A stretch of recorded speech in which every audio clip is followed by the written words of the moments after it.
Oh, Yeah. high five, Rob. We're here. What's up?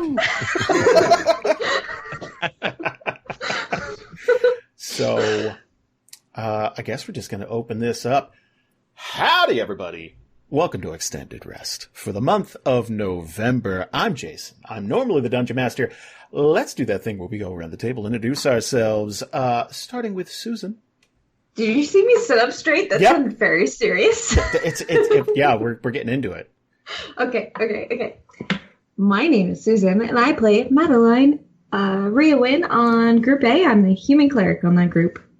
And Jasper. I'm Jasper. I play Merrick Ethelred, and it's the only character I've ever played for DNR. And I'm a human cleric too, just like Susan. That's Group C, by the way. Oh. yeah. Also, that's a lie. Right. It wasn't a lie. It was a mistake. Well, okay. I'm sorry. You're a liar who's mistaken. Ooh. That's it's true. No. Them fighting words. No. Kendara Theta, man. That's right. That's right. Kendara Theta. Going in the book. That's true. Jameson. Hi, I'm Jameson. I wasn't in any episodes this month, but I'm here anyway because I'm the candy corn representative today. So. Gross. And it's Christmas candy corn. You can't get mad at me because I'm being festive. So. Do you know what? I could still be mad at you. Yeah. I get mad at you that it's not even Thanksgiving yet. Someone in our Discord, which, by the way, you can get access to by going to our Patreon at patreon.com/DANDR and dedicating $5 a month. And you also get a host of bonus stuff. But someone in our Discord mentioned a candy that's worse than candy corn. Ooh, lay it on all me. of them. Circus peanuts. I'm going to block out your part of the screen. Yeah. No, so here's the thing, because people bring every time you talk about this. Not to take over the show, but this is I why still got to here. introduce Rob and Ryan. Let's do that and then come back to this. No, it's okay. No. Go ahead. Okay. Circus peanuts. Circus peanuts. Every time you talk about candy corn, somebody brings up circus peanuts as if they're like even close. They're not. No, it's like if you're in a conversation, be like, you know what, guys, Guy Fieri is not that bad, and somebody's like, yeah, well, I bet you like Hitler too. Like it's not. Every single time, they're not even in the same ballpark, and I get upset about it.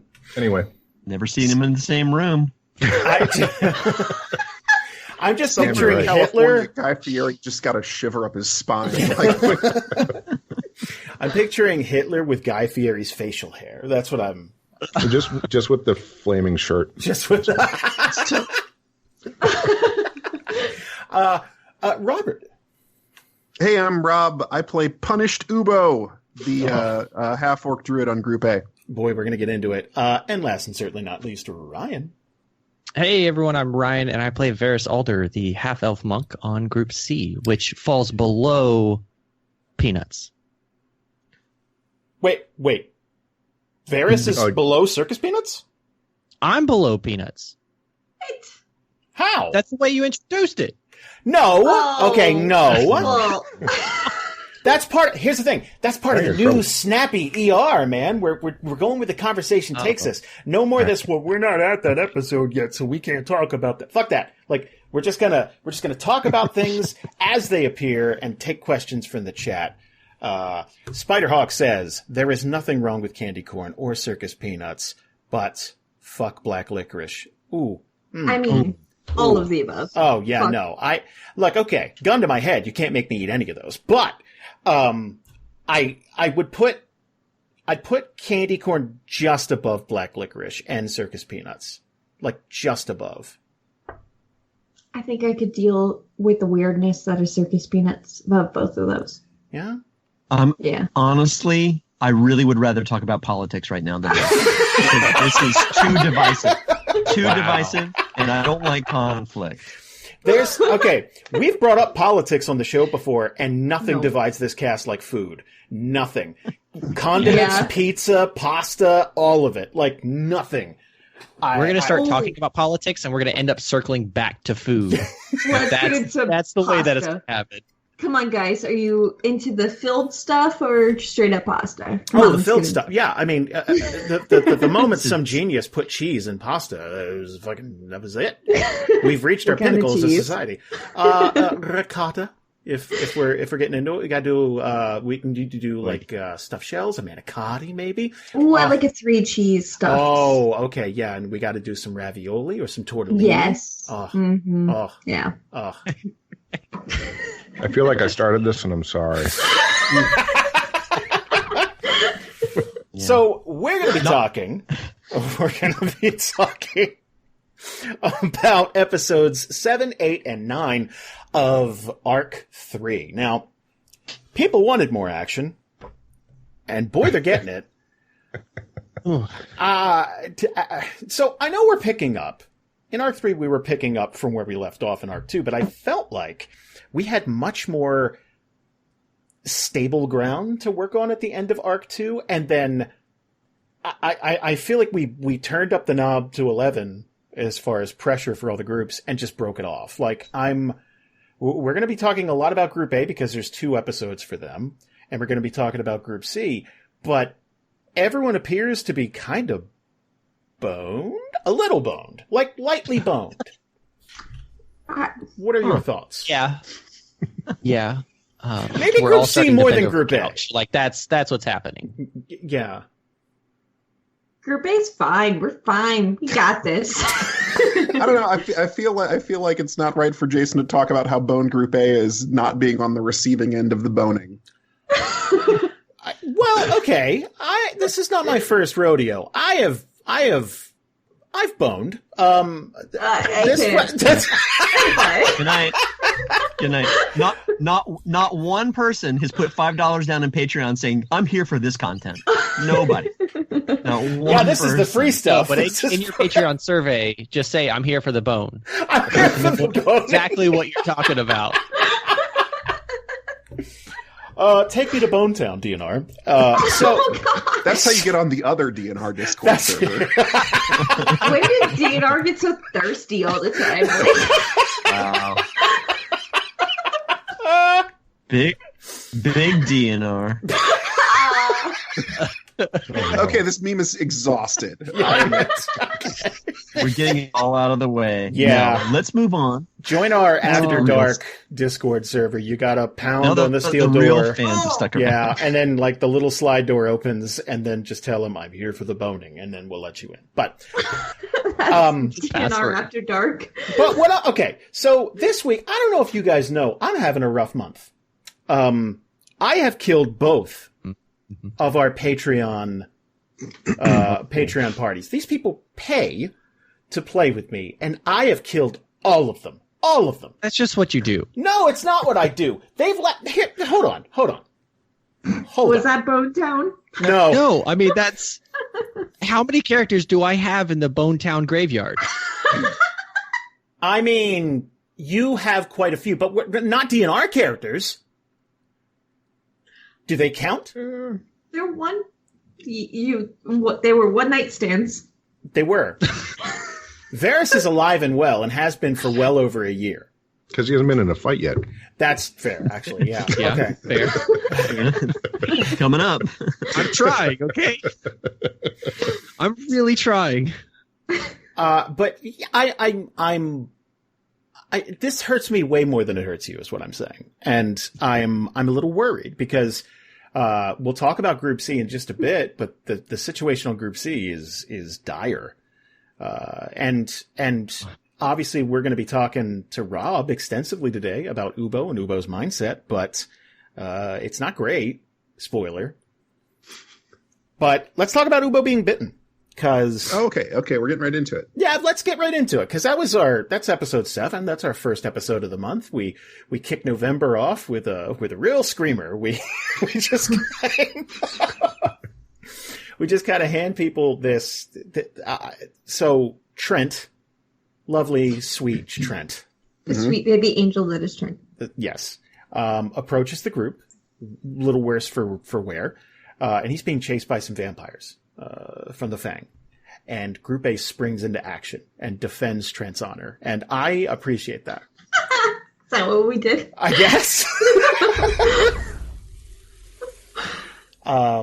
But I thought I didn't see the battle going this way. What is everyone's thoughts on this?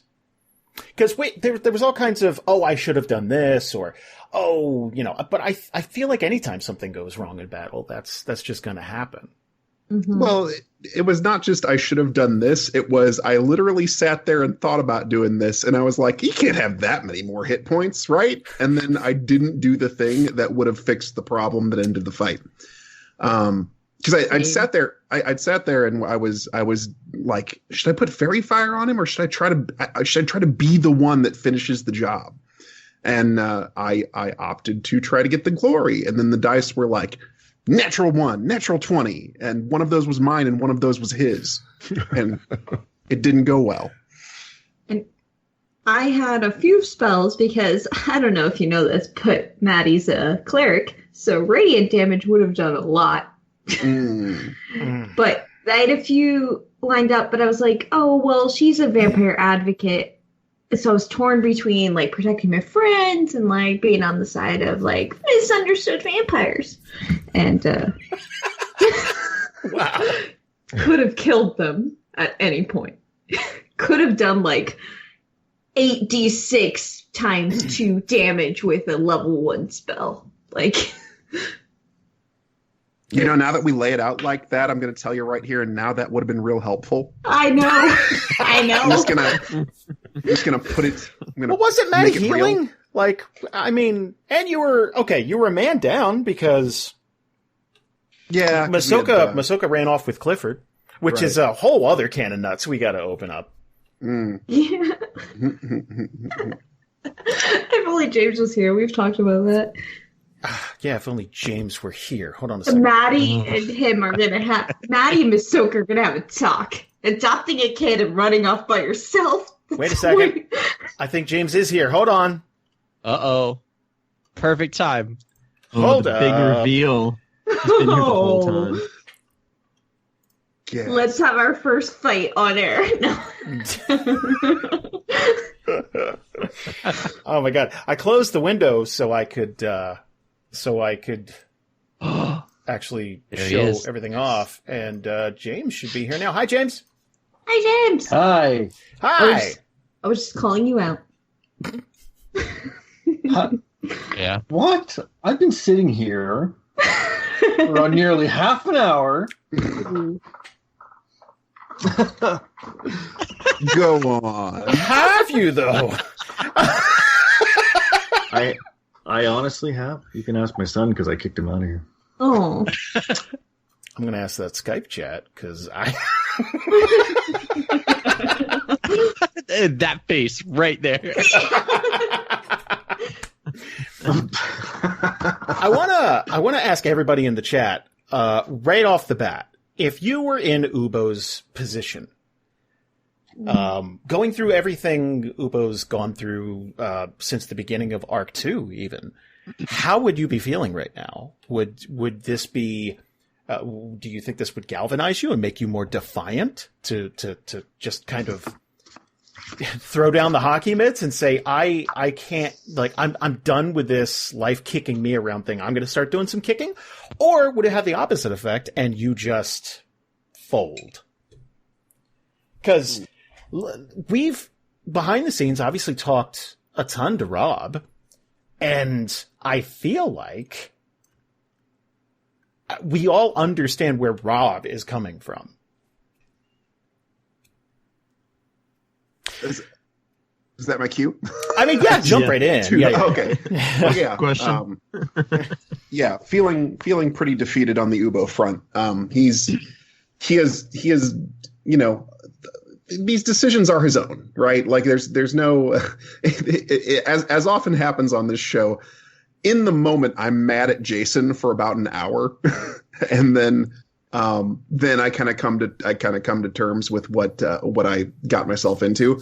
But regardless of who's to blame, it kind of puts Ubo in a position where he's actually everything he's tried to do, he's actually done so much harm to that his mindset is kind of at this point, people would be better off if I weren't here to mess things up. Both my own fate and the fates of others. definitely really killing him that he's gotten so many other people in trouble and peril and death and brought back. And but yeah, so, and this latest thing is just the absolute anathema to his druidic beliefs, right? Like, his whole thing is these things are unnatural. They're, they prolong their existence at the cost of others. They are parasites on the natural order. So to become one is a big deal. And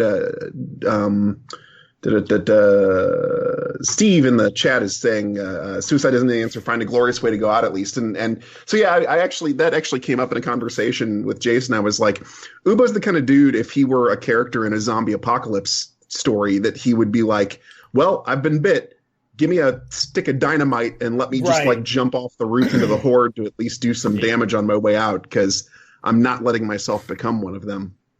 So there, that has definitely crossed our minds, but I don't necessarily know that there is an accessible path to. Number one, there may not be an accessible path to taking out a bunch of vampires with his going out, and number two, the rest of the party is more conflicted on the shall we say non-negotiable vampire negativity front. Yeah. So I don't know that that's in the cards. But yeah, Ubo's in a pretty defeated position. So we haven't really gotten to explore the results of that, because we haven't played through any of the consequences of the bite, in action yet, right? Like, none of it's manifested yet with what we've played. So we kind of have to cross that bridge at the table and let all of you listen to it and see where it goes. But I would suspect, at the very least, Ubo is not long as a character for this group, whether it's via his annihilation or hermitage or, whatever. If he goes off to prevent himself from hurting people and just lives in seclusion or something, I don't know. But like I said, we got to cross that bridge. We played out like an hour and 30 minutes during 2 sessions. I think you're going to be at least like a while. Or going to be one. We're like, we're not contracting time. We're like expanding it. We're taking like 2 minutes for every 1 minute we experience in the game. Yes. That's the answer to keep Ubo on the field, is just like, well, if we never play more than like a day. Then... Yeah. No, not even a day. It's been like, for real, like the last 2 sessions have been like an hour of time. No. It was one round of combat, so 6 seconds. Well, I'd say it's about an hour, just because of how spread out you were. And it's definitely, I feel like it was a 2-part episode almost, where the stuff with Masoka and Clifford was happening while you were dealing with vampire stuff. So they were already investigating things. It was like a Scooby-Doo episode. You guys just split up. Mm-hmm. So I wanted to point out 2 things. One, you mentioned kind of being angry at me for an hour. I want to say that you took it really well. And I always look at it like, you're just so into your character. And this is anybody who would be upset with me. Patreon groups, cast, anybody I've ever played with, someone who sees me on the street, whatever. I always look at it as, if you're angry with me, it's because you're just such a good role player that you've really lost yourself in character. I've had, not knockdown dragouts, but me and Bree have had to talk about stuff before, because you just you're into it. Even the Curse of Strahd game. The big crux of that was like, oh, this is a meat grinder. No one get attached. Everyone instantly got attached. So that's, I just look at it. You guys can't turn it off. You're all just very good at that. And I would point to Haven as the absolute nadir of like, that almost ruined our friendship. No, it didn't. I felt a little mugged by reality, I guess I'll say, on the basis of like how much work I put into thinking about who Haven was versus how much playtime he got before he was toast. Yeah. But no, with part of the defeating nature of playing Ubo right now is there have been about like 4 to 6 times now where it was like, okay, seriously, now it's got to be the win. This has got to be the win that like balances the karmic scale, and then something worse happens. And this was about the worst consequence that Ubo could dream of as a druid. Incidentally, I was talking to Jason. I was like, it's a shame we didn't flip the script and have Haven get killed by vampires and Ubo get bitten by a werewolf, because Ubo would be fine with being a werewolf. A werewolf isn't like the undead, right? Like werewolves are kind of like, it's not a great situation, but it's still primal and bestial and things like that. You could just kill your whole party at any time. Yeah. And you know what? Maybe if you just go to the Silver Glade, maybe your lycanthropy will cancel out your vampirism. Jason, can I become some kind of like fanfic hybrid character where I'm like what would you call it? Like a lichen sanguine. I don't know. Like a find a lot of Vamkinthrope? A sanguinethrope. A vampire, I don't know. Look, we can workshop this later. We can workshop. Here's the thing.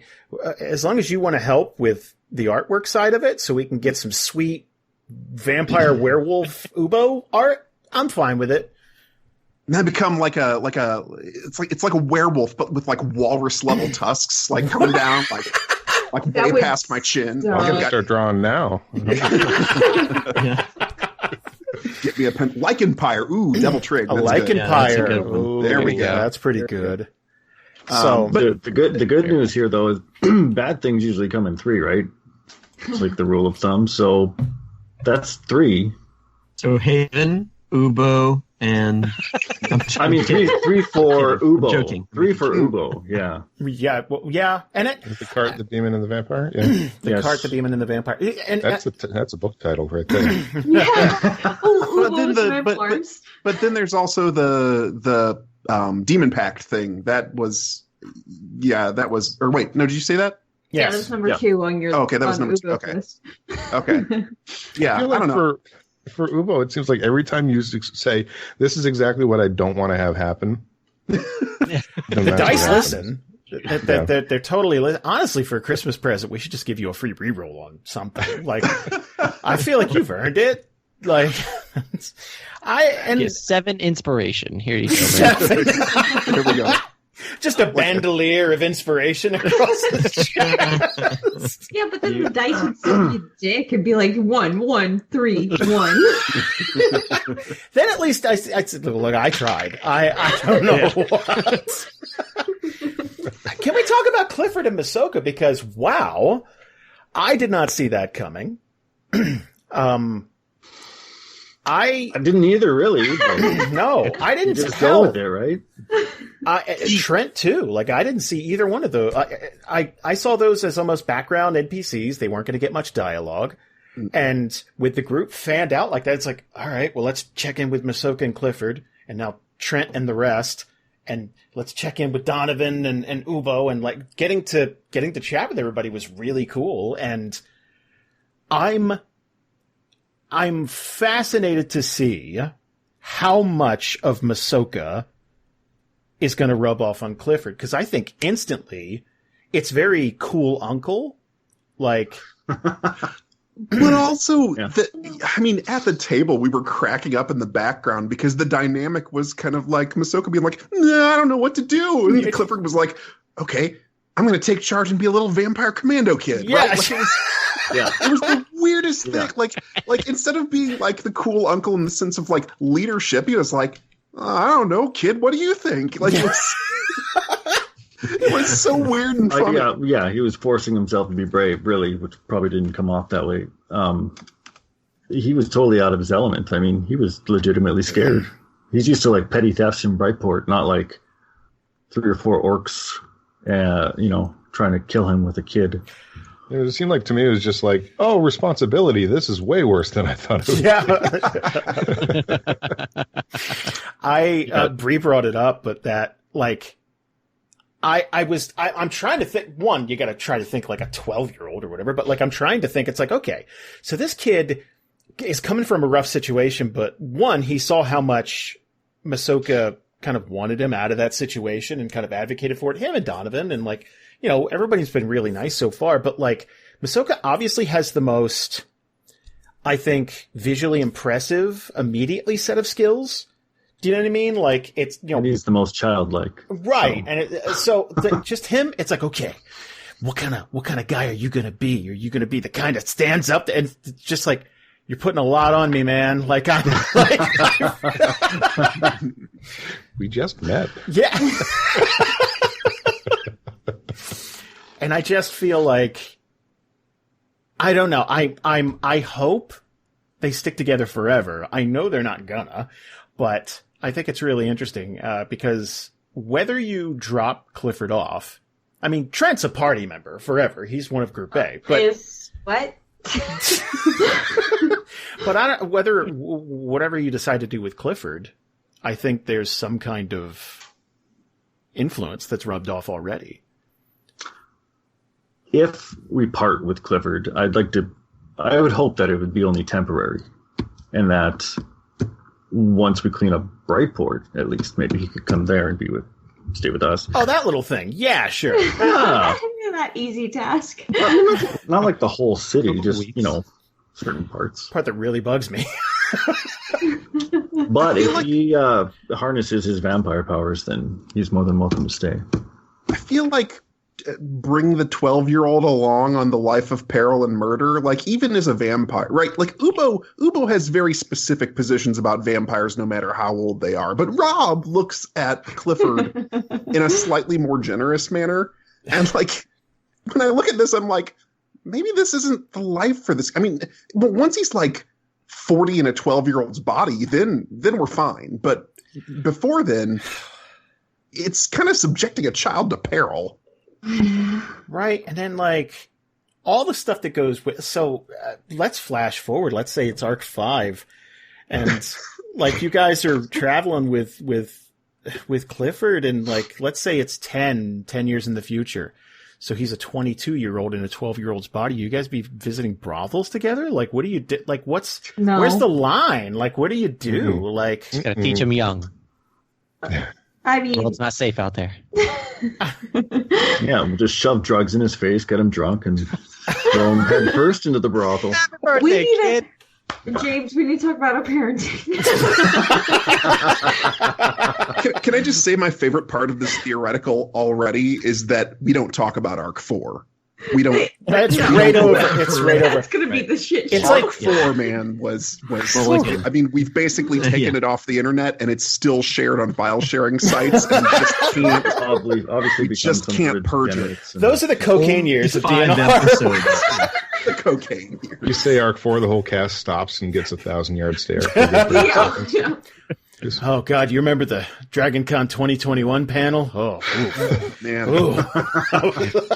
I still miss Ryan. Ryan and I used to be friends. I need a new ride to Dragon Con, guys. Yeah, this is okay. Who's gonna pick me up at the airport?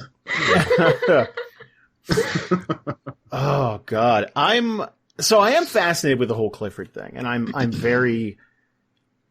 I love getting to kind of flesh out NPCs, and I love it when they're informed by decisions you guys make directly, because it's so. That's the reflexive back and forth stuff that I really dig, and watching listeners kind of react to that. Now, Trent, I could hear in real time the disgust and malice from specifically Michael and Susan, and you know what, Kelsey too. I could hear that melt away as you guys interacted with Trent, and as I think you laid down that picture of him. Mwah. It's amazing, guys. We're getting character art done of Trent. Don't worry, T-shirts will be available, but right now I have like a stock like a photo type thing on the table. It's beautiful. Everybody loves a white guy with dreads. Everybody. Of the person who shouldn't have dreads, but he's still like this with a smoldering look. Well, You just use like the Counting Crows guy or what? No. It was like some. Ross Trent. Now it will be. Picture someone with the bluest eyes, just like doing blue steel, but like they're almost sparkling dreads, like they're cascading down. Oh, damn. It's breathtaking. Well, we'll have to provide that as a reference for when we do Dude, Just use one of the twins from the Matrix. You know how many white guys with dreads there are in Google image search? Like, there's a lot. So I had to find one that's like, yes, this captures the essence of Trent. I don't know if it was an explicit agreement off like behind the scenes for you guys or what, but I thoroughly love the decision for everybody to just talk around Trent for an episode and a half. That was not decided. We all just did that independently. The straight up disdain to just be like, yeah, and then just not acknowledge him beyond that was absolutely beautiful. It's like jumping up and down in front of people. He was legit like not even offended, just like, oh. Man, like, he's like, oh, well, I want to help. I'm pretty sure if we didn't know who Trent was, maybe that would have gone differently. I don't know. I mean, I feel like a disgusting man covered in fang gear and poop comes out of the woods. I feel like disgust is the appropriate reaction, at least for a while. Yeah, I also painted him as groveling at your fucking like latching onto like Maddie's leg. It's like, you gotta help me. Like it's just very desperate and cloying, and it doesn't. It's not a good look. Yeah, right. Exactly. He's not a character with a lot of respect. Like with I don't know. I'm trying to remember exactly how Theo got on board with back in the Group 1 days. You stole him. Yeah, we kind of. You just took him out of his element, and he's like, "I guess I'm with you guys now." You physically picked him up and took him out of Brightport. Like that's we call that. We didn't steal him. It was a press gang. That's the term. There's a coin in his mug. Now you're a sailor. Yeah. No, I don't know. I have very fond memories of Theo, and I don't know if Trent can live up to those. I don't know. I'm not ready to make room in my heart yet for another NPC. And that's fine. Trent and Theo are different kind of guys. Where I think Trent is very much a follower. I think Trent is.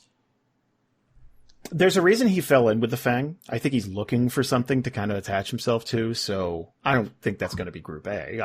But like, I think he's looking for a way to make a difference, whether it's good or bad, like just to have some kind of impact on the world. Cause I don't think there's a lot of things he's good at necessarily. He's good at tracking. Apparently. He's good at tracking. Let me see. To boost, Michael's earlier question, this is from Spiderhawk. How did Trent get out of the closet? So, how did he? So I thought for sure he was dead in there. Oh my god. I went back and forth on that for a while. So for those of you who don't know, Group B played with Theo's heart, or played with Trent's heart, and then knocked him out, tied him up, and stuffed him into a closet. What you technically did was save his life. 'Cause otherwise, he would have definitely been in the first wave of people who were bitten. Definitely. I figured he'd be one of those food cages. I mean, yeah, he might have been. Like, I don't know. He might be cattle. I don't know. Like, I just don't see the Countess looking at him and being like, "Yeah, that's a keeper." I don't know if she's looking at anybody. And like, true. I almost think she's looking at this more as a game. But to ask another question of everybody, and this is even people in the chat, we talked about the Countess a little while ago. How does everyone feel about Donhurst as a whole? Do we feel like it can be saved? And when I say saved, I mean brought back to a point where it's just run by regular people and they rebuild over time? Is it just Vampire Town now? Is there a future where there's cohabitation, maybe? I think there's going to be like a holy war against this abomination of a city to bring back Donhurst. I'd follow that. That's what I'm thinking. I think it would. If it's not even in the immediate term, I think that's kind of the inevitable, is that there's going to be some sort of war to just purge the city. But until then, I think there's not going to be any cohabitation. It's just going to be, I run the place. And everyone else avoid it. Yeah. Like, I think that's pretty much going to be it. It's going to be the cursed town that everybody goes around. Chisoto said they could cohabitate if the Countess wasn't there, I think. Do you think without anybody to keep the Fang in check, it would be better or worse? I think they're a whole bunch of group of followers, like Trent. Like, they're just looking for someone to lead them, basically. Like, they went to the Black Hand for leadership, now they're with the Countess for leadership. They're just looking for a strong leader to keep them in check and give them power or the appearance of power. I think we're all glazing over Ripley. I mean, same with him. Wow. I don't think either way it would definitely either be better or worse. I think it would essentially accomplish the same thing. One set with the Countess would have a little bit more structure and more rules and probably more order. And I think the other side would just be a little bit more chaotic and harder to predict. Yeah. I look at the Fang as someone who definitely weren't looking for a whole city. I think they fell ass backwards into it and just said, oh, cool, this is neat, and took it. But I don't think they definitely didn't go to Donhurst expecting that. Mm-mm. So No. I don't think they have long-term plans. I don't think they're worried about infrastructure and, and stuff like I think that's where some of the chaotic nature of the Fang would kind of take hold. And if it wasn't for, that kind of keystone keeping order, it would just be chaos. Let's talk about Group C. Oh no. For a little bit. No, we gotta talk about Group C. Rip that Band-Aid off. Yeah. So, how many, show of hands, not everybody on Group C, how many know what's going on Group C right now? Okay, so I think I'm caught up. Okay, Rob, let's catch Rob up. So, Group C ended Arc 2. The first comment is Group C is sunk. Just done. Oh, damn. I mean, not yet. They might get mauled Just first. Stop calling it a boat and you'll be fine. Oh, Not gonna shots happen. fired. It's not gonna happen. It's a dinghy. We all know. So, Group C ended Arc 2 on a boat, a ship. Jesus. And they're sailing east. They're trying to make it to Kodai. They're trying to activate all the gates. There's apparently some legendary hub that could activate them all at once and keep them activated. At least that's the rumor. That's the legend.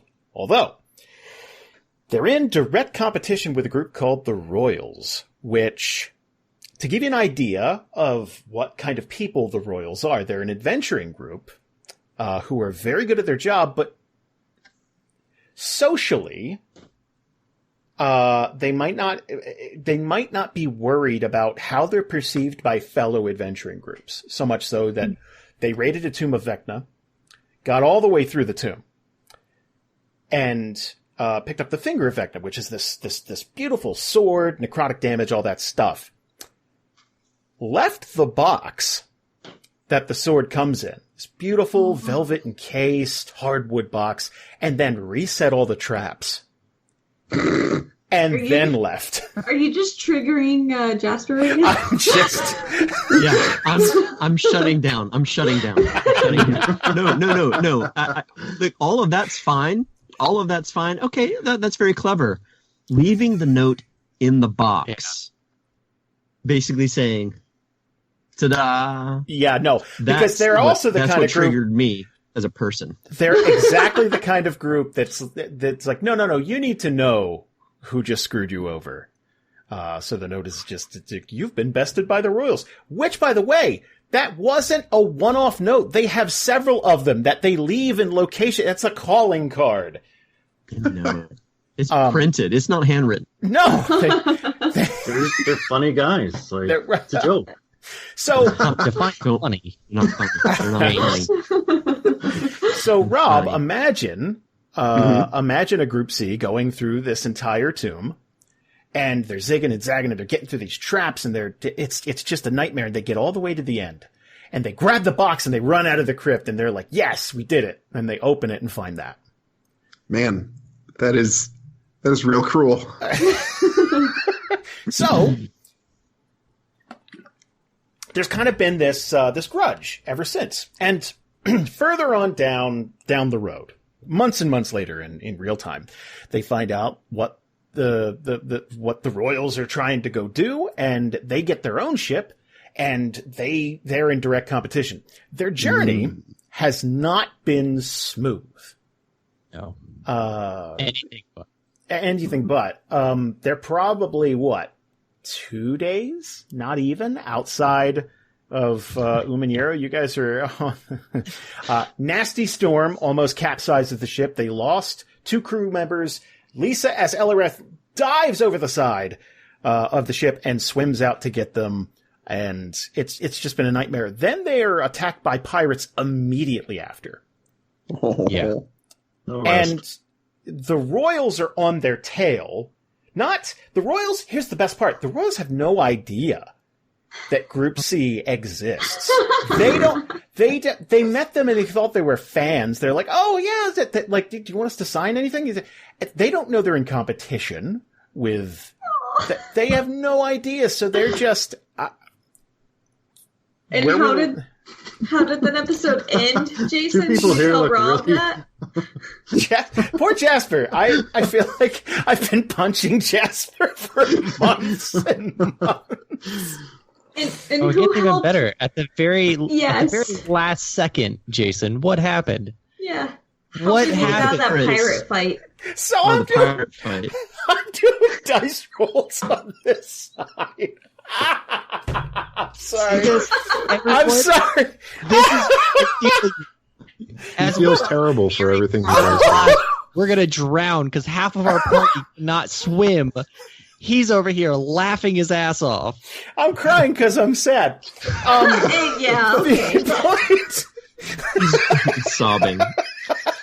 Okay, so the point, they get into this massive ship battle, and there's cannons and ballistas, and they're trying to sail around these pirates, and their ship is already battered. It's listing to the side. There's these massive craters in the side of the ship that, they're down there trying to repair as water comes flooding in, and cannonball fire is coming through. It's terrible. Oh, yeah, blood magic. Terrible. Then, I neglected to mention, there's a demon living inside Merrick's head. Merrick's also a werewolf. Yes, Merrick's also a werewolf. Let's just shellac that on top. And yeah, for months in real time, months and months and months, I've been like, as Barak, this ancient demon lord, it's going to be in the book, don't worry, has just been like every once in a while, it's like, hey man, I could fix this problem. All you got to do is just like, a little blood magic. Yeah, just talk to me, man. I can help. And every time Merrick's like, get the hell away from me. It's like, all right, I'll just be back here. It's okay. And in his greatest hour of need, that's when it's so good. And he protects the ship long enough that I'm doing dice rolls on this side, and the Royals come swooping in from behind and blast this pirate ship to hell. And they're just offering a friendly neighborhood hello. Oh no! Like they're rescuing. They're there to rescue the party. Yes. There's one more step that he left out. As a result of Merrick stabbing himself doing this blood magic ritual, there's stress. The stress of the situation, the tension. The end of the episode, the pirate ship is dealt with, but Merrick wolfs out. He's lost control, and now there's a werewolf on a fucking boat with the party. It's like the life of Pi. It's so bad.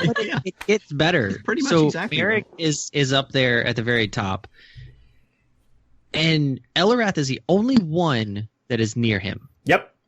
And her back is facing the new werewolf. Oh. And So she's terrified of werewolves because she was stuck in a town. Yeah. yeah, you remember you attacked her Terrified as a of werewolf, Rob. werewolves. Yeah, Haven yeah. attacks her. Yeah. So Oh my god. I think that And, catches. I think to sum everything up, we're fucked. Become royals. That's I yeah. have one beef with this entire episode. Jasper. One. Yep. Uh-huh. You cast Fireball before me. Sorry I've about been that. Candy, so listen, looking forward that to it. helped. Because my Fireball's a damn cannon good was spell not hitting for anything. sea combat, though. Damn. That was fun. Wow. How come you guys didn't fire those ballistas sooner? I know one was broken, but you had one. One was Because broken. We don't know also what we're when he was- doing. We're, Yeah. It was like, all right, they're within range. They were like 150 yards away. I was like, oh shit, scramble. Yeah. yeah. I mean, I think, in game, the way I think about this is, yes, the crew that we hired and they sort of let us on the ship, they basically gave us jobs, right? And it's like, you're the cook, you're the captain, whatever. You just tell us what to do. It's been, like Jason said, not even 2 days. No. And we're kind of on this ship and we're trying to figure it out. It's like, why didn't we go for the ballistas?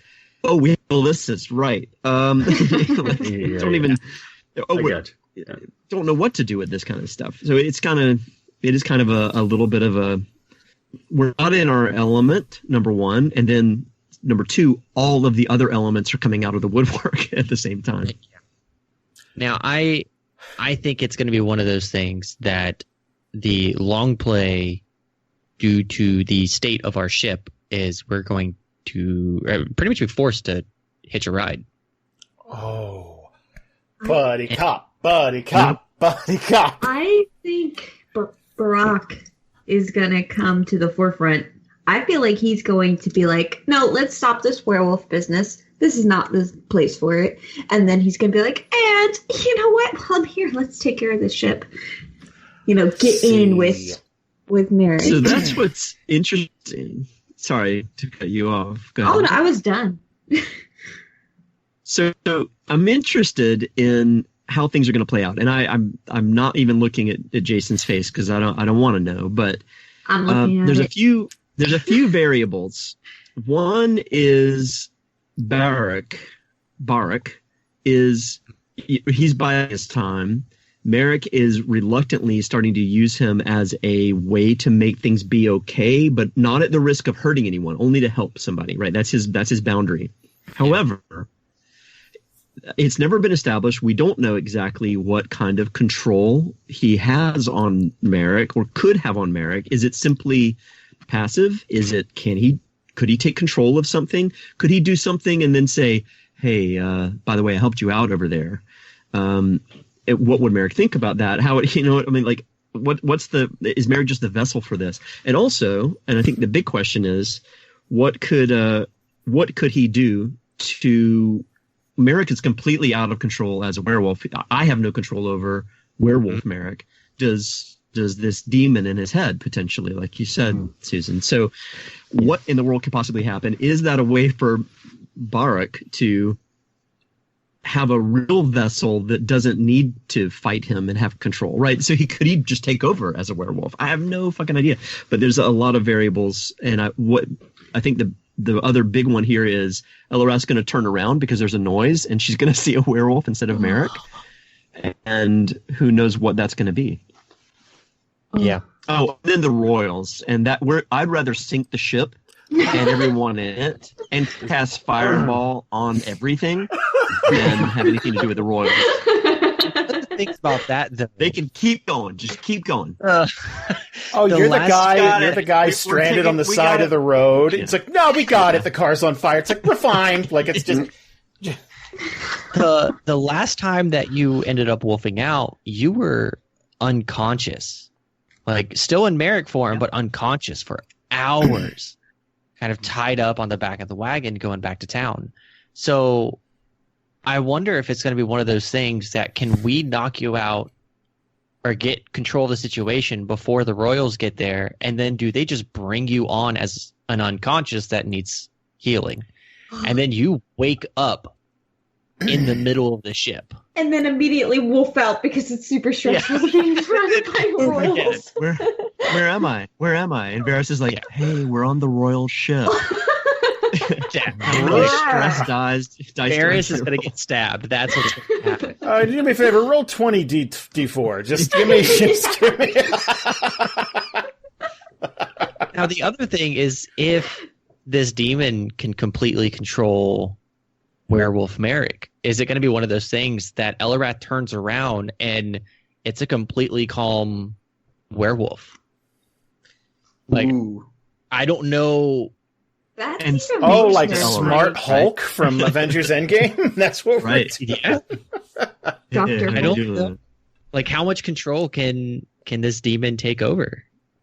If there's any at all, right? This could potentially be the other side of the coin, where it completely suppresses. Like, there's nothing that can come out whenever the wolf takes over, and that's interesting. Yeah. And this is the first time that there would be any sort of discussion later with Merrick and Barak around, oh, by the way, you turned into a werewolf. That was interesting. What was that like? While you were inside? Yeah, which curse outweighs the other one? Right. So, Rob, let's bring you over here. You mentioned earlier that you would almost rather Ubo be a werewolf. Listening to this topic for a while, does that still hold true?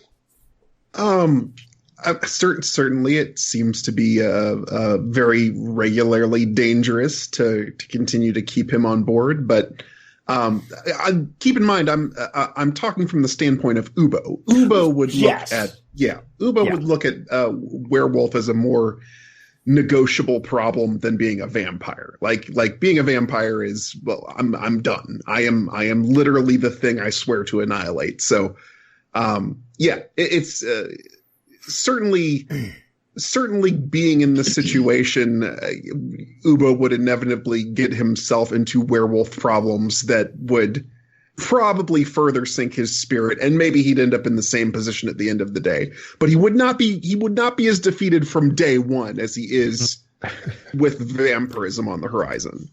And I think vampirism is a more immediate constant. Like, if you had to compare the two. Yeah. It's a eternal state. Yeah. It's a lifestyle. It's a landmine. Right. Whereas, as long as you avoid stress, lycanthropy is more of a nights and weekends thing. Yeah, it's manageable. Yeah, I think I'll let my hair down, be a werewolf. You take the medication and carry your inhaler. The problem is, it by its very nature, it rears its ugly head at the worst possible time, because that's when things are the most stressful and terrible and dangerous, and that's what we're seeing here. And I on feel a boat, no less, right? Right. Like where are you going to go? Yeah. I think there's one big place that Merrick could go, and as Jasper, I don't want this to happen, but I can completely see where it's like, get him off the boat. And what else are we going to do here? What if, and can we call him a merewolf? Because Sure. Yeah. What if the merewolf attacks the royals? So when you say that's werewolf, my dream. When you say werewolf, part werewolf. Yeah, I know, but it made me think like werewolf, like a like a horse, like a like a mermaid. Oh, yes, that's I get also a possibility. Hey, it's all sexy. I mean, whatever gets us that fan art. Right. Like, I have a plan for Varys, because he's he's right next to the stairs to come up, and like I know instantly. Like, I actually need to sit down and to send you some stuff, Jasper. But it's gonna be interesting as far as what pans out with this. So that just reminded me, though, and I think that's interesting, because we're in mid scene, right? This has just happened, and it's like episode, the credits start rolling, the episode's going to start up, and this is immediately what's going to happen. There's a lot of people going in a lot of different directions. I think it was established at the very end of the episode too. I think somebody asked somewhere maybe on the Discord, but at the very end of the episode, Avalan was at the top he had just come up to the main deck. So he's there. All he has to do is turn and look up to just a little bit up the stairs right above wherever. I don't even remember the parts of the boat where we're on. I thought he went look down up. to the bottom. He went down to the bottom. He at the very end of the episode, I was listening to it. It was at least established that he had run up, but that may be inaccurate. We'll see. Okay. We will see. I'm sure someone out there is going to let us know. Well, it's in my notes. Just no. The listeners they decide canon. Yeah. Figure out the exact positioning of everyone and let us know. The last thing I'll say about it is, and Michael said it in the chat over here, but it's this idea that if anything were to happen with Barak and the wolf and tempering the situation in any way, for him to say, "Oh, I've been kind of hanging out for a while, and cool, but now you owe me." That would be really fucked up for Eric, because it would have been not just you owe me because I did you a favor, or I did you a solid kind of a thing. It's more like I made sure your friends didn't die, and that's kind of Merrick's, or that's his boundary, right? And I mean, metagaming aside, right? You never trust a demon. That's kind of the rule we've set forth. Yeah. And obviously Barak's been playing the long game, and what better time to leverage your worry for your friends, your helplessness, what a better time. Like, if you were going to hang back and look for just the perfect time to pounce. Yeah. Oh, yeah. This is definitely it. Yeah. So it's going to be interesting. I know Group B didn't get an episode this month, but I want to loop Group B back into stuff just to have Jameson get to talk. So let's give people something to think about for the next month. Here, stop eating candy corn. No. No. You're better than that, James. Can't stop, won't stop. We have a new directive. I'd say things are going the best for Group B right now. But actually, by not getting a chance to play, you're doing great. The only way to win is not to play. So, you guys are going after the Black Hand in some capacity down and there might be a trip to the Blacktip Forest at some point, the world's most haunted forest, and we'll see how all that goes. What's your next step? What do you feel like is not just what's the next step, but how do you feel it's going to go? Because obviously, you could have the best of intentions. Are the dice going to cooperate? Not for long, I don't think. I mean, we had a pretty good stretch of luck for about 2.5 episodes, right? Like, that's for Group B, that's fantastic. It's pretty good. That's like 2 months of no one dying. That's great. In real time, in game time, it was a whole month of no one dying because we skipped a month of time. That's true. Yes, there you go. So now you're due. Yeah.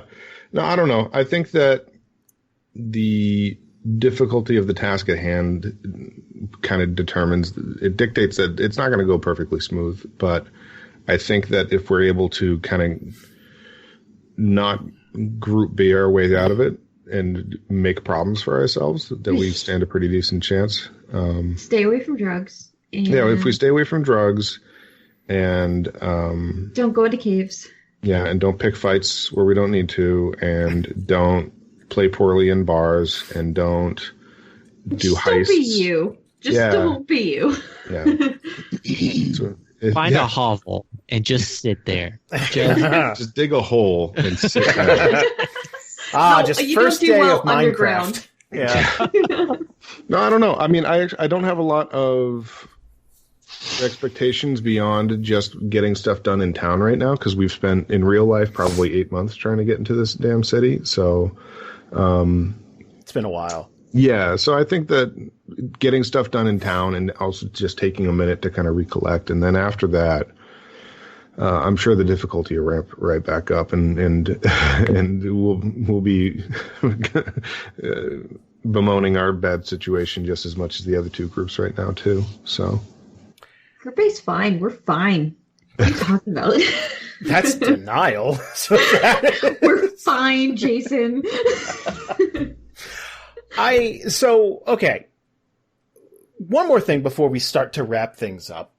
DRP. I want to talk about DRP because I don't know how many of you guys actually have a chance to listen to stuff on Patreon at all. I know there's a lot of it, but DRP, against all odds, has somehow found their way back inside the main story. And I don't know how they did it. They always do that. But they did it. Special. That's how. And they're kind of running directly against Group B. The interesting thing is there are members of Group B on DRP, so there could be a far-flung scenario where the two groups meet up and are diametrically opposed to one another. Yeah. And Karen and Alex have to play characters on both sides. How do you see that going if it were to happen? I could think they could do it. I think it'd be amazing. I want this idea. I'm genuinely afraid of Zach's DRP character. Dude.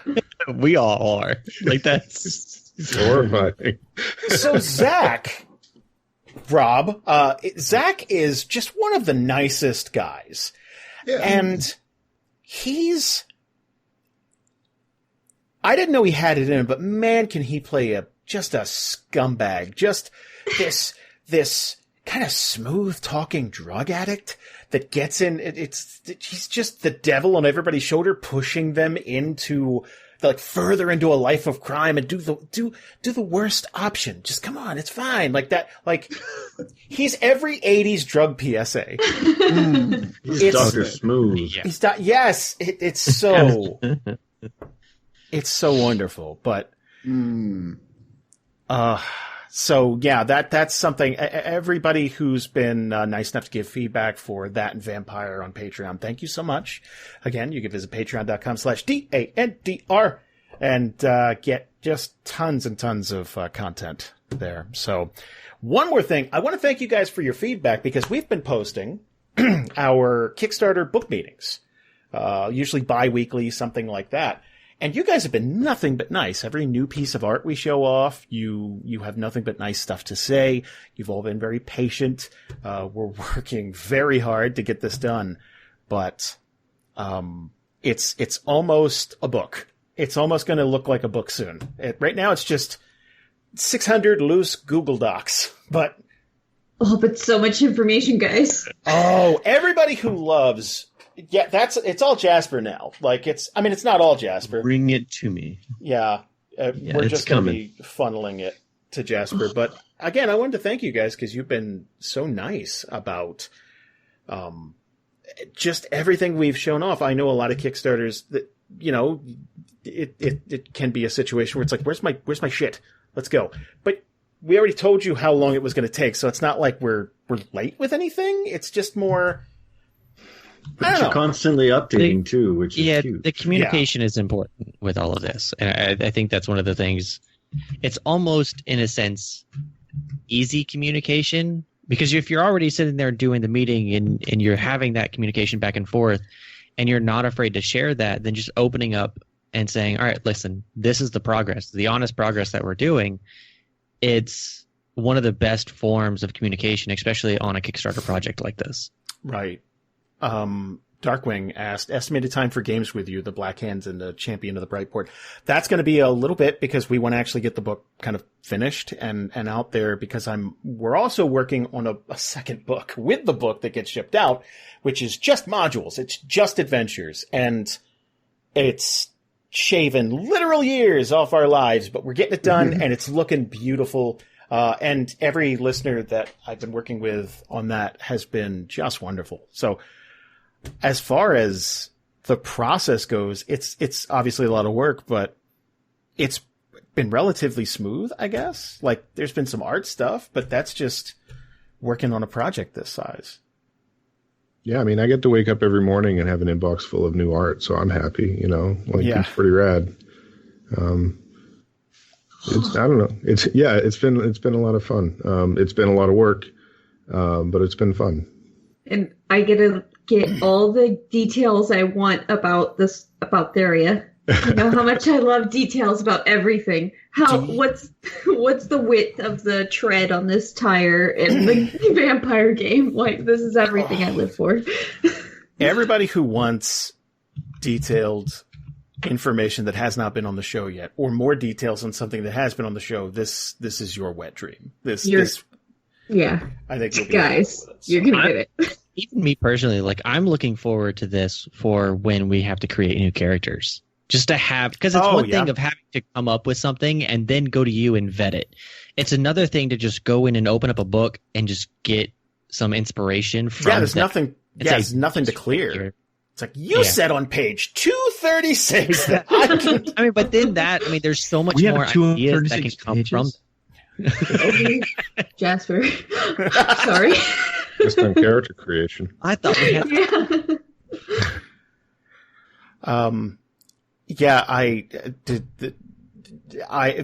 The silver lining, if those of you who heard something bad about the 2 Patreon groups I run, is that a couple of them are going to get to play Endurance now. They're going to be playtesting that, which they're formerly named Scions, but they weren't Scions because the D&D Scions weren't what we ran. But anyway, they're going to be testing that out, and I'm already getting notes. I've shared it with the cast. It's pretty much just testing and notes phase now. So, I guess that's it. Anything you guys want to talk about before we go? Anything that's happened this month in DNR that you want to share or talk about or refute? Curse at me? Anything? I have a question. Hit me. A burning question that I keep forgetting to ask. Are there centaurs on Theria? There are no centaurs, no. I find them silly. You're silly. What? Okay, what? And back to food. I find centaurs to be the Chicago-style pizza of creatures in D&D. Just silly, unnecessary, doesn't exist. They're too saucy. All of it. Like, it's just... Centaurs are very saucy. They're very saucy. Where's the stomach and the human part of the horse part? They have 2 rib cages. It's ridiculous. Yeah. It's practically a centipede on hooves.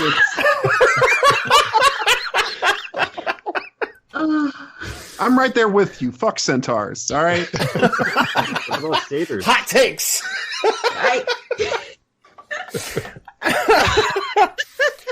Spiderhawk, I did answer. So, okay, Trent, basically, I could give you, like, he basically wriggled his way out of those restraints and kind of got out of the closet thinking he was gonna, it's like, guys, we gotta take care of these interlopers, and then realizing that everybody's missing and all that stuff, and then kind of figuring out, oh, they are vampires, and that's no good. And then he started running, they started hunting, and that's how we got. That's a Cliff Notes version.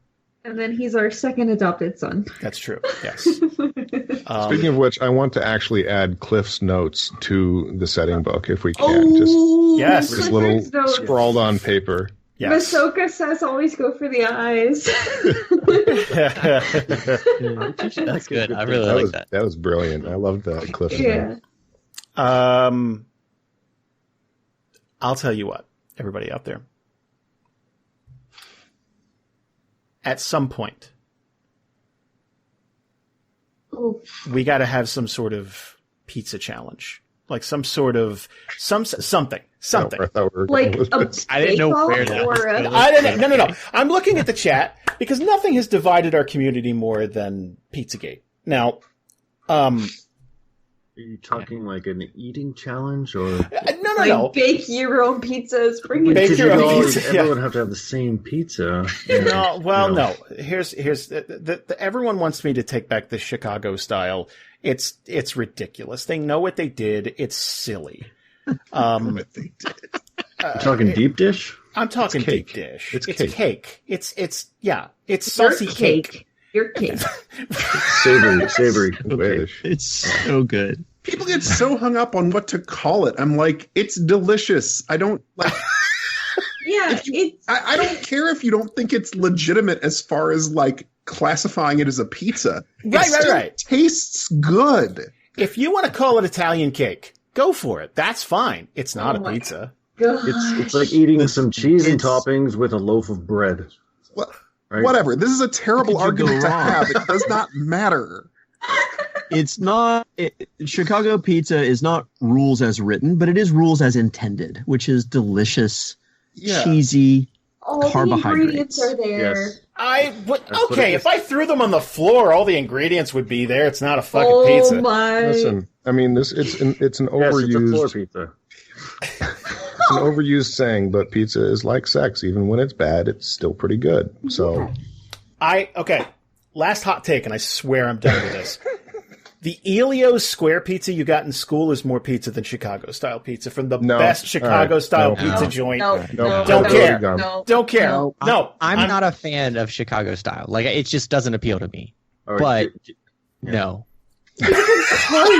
Jason, I need to know what the ideal pizza is, please. I'm going to write this down. Northern New Jersey, New York style. That doesn't mean anything. Such a New Jersey answer. You're damn right. I want to know how it's made. How thick is the crust? Okay, you know what? I'll send you a recipe. We need measurements here. You gotta age your dough. You gotta do it right. The water's all wrong here. It's not important. Look. Wait. Apparently it is. I'm drunk with power. Pause this conversation. John is very much on your side, Jason, my husband, and he brought back water from New York to make the perfect pizza. See, that's a smart man. And it's all of our water's gone trying to extinguish the state. Secondly, it's no good for pizza. There is a difference. I will say we have two pizza restaurants that are like right next to each other. One uses New York water. Like they actually import the entire thing in. The dumbest thing I've ever heard. What is in New York water? No, it's way better. A lot of stuff. Water. We have sulfur in our water. Do not drink our water. That's what's happening. Yeah. Rob, remember, I'm going to play with you. This is Theatrical Scott in the chat. New York style pizza is tremendously overrated. I mean, it's good, but it's not that good. I will see you in our next session, sir. I'll see you then. Just roll up can we 2 tone characters. this down and talk about religion or something? I thought I was. That's all Fredo Monitor, best guy, right? Cycles back to food. It's I just want to an say, endless cycle. Look, I'm getting this out of my system because Caboose in the chat bought me a copy of Death Stranding, and I'm going to stream that whole game. And I am not looking forward to it because that looks like. But it's a work of art, Jason. No, it looks like if someone designed an Iron Maiden for your crotch. That's how I would describe that game. I don't want to play that. Is that in the book? So did Caboose buy this for you on the basis of like I want to prove you wrong about your opinion, or on the basis of like wow, you really hate this, I'm gonna gift it to you maliciously so you feel like you have to? It's like a puppy. I got you a puppy. I told everybody all the hot takes today. in the video game channel for our Discord, I told everybody, I'm like, look, man, if I owned a copy of it, I'll play it to prove how awful it is. I'm not going to purchase a copy, but if you want to see it, I'll do it. And me and Bree volunteered actually to play through the whole thing with me. We're going to pass the controller back and forth. It's going to be great.